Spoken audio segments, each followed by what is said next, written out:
Os extratos de cannabis superpotentes, sabe? Eles estão ficando cada vez mais populares. Só que, por trás da promessa de uma alta concentração, existe um perigo oculto que muitas vezes passa batido, um resíduo do próprio processo de fabricação. Hoje, a gente vai mergulhar no que é exatamente esse risco.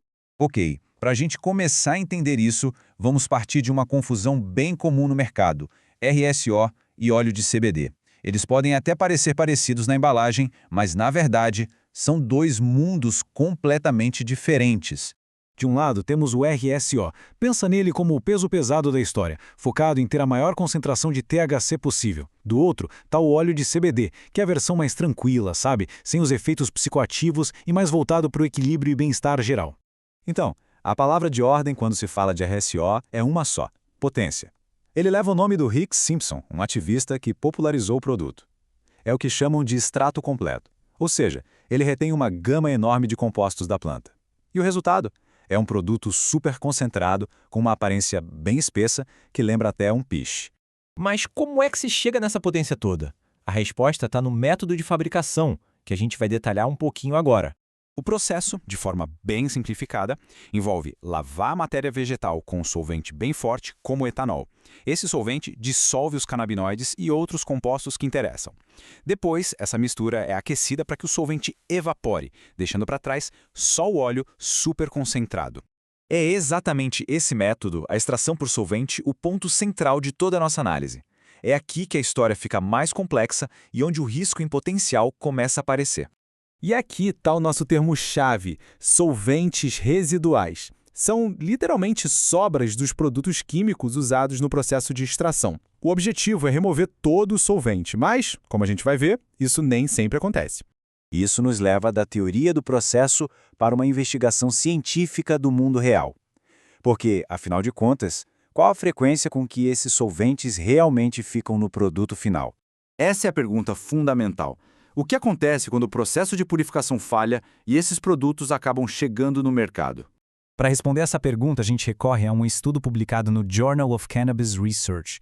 Nele, pesquisadores decidiram analisar uma variedade enorme de produtos para ver o que realmente tinha dentro deles. Vamos então para os resultados da pesquisa. E o que foi revelado é, no mínimo, preocupante. E os pesquisadores não analisaram só um ou dois produtos, não.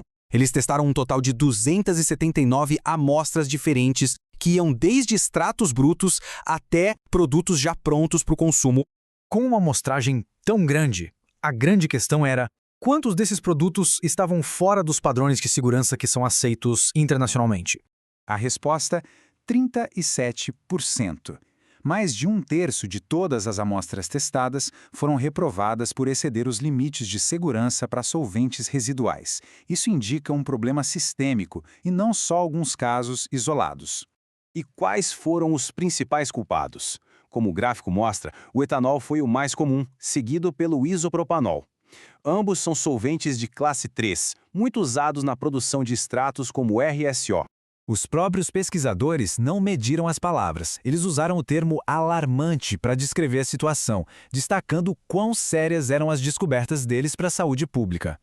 Ok, os números são chocantes, mas o que isso significa na prática? Por que a presença desses solventes é uma preocupação real?